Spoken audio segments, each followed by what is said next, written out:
feel like this is why art is so important. And some people's life is not for everyone, but like if you feel the call, and I'm sure that everyone who is putting 1 hour or more of their precious time into watch this interview or the class is because they have somehow a kind of calling that that is a gift.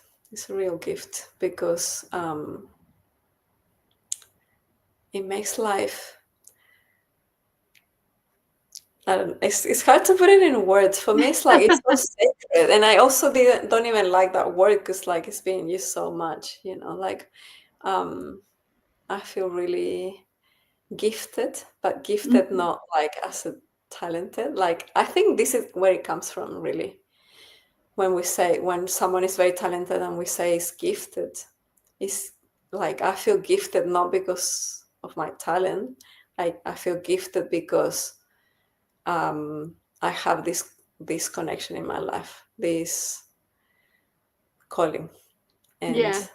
that calling means a lot. Like life really changed for me since I started committing with being an artist and like believing that it's me that is bringing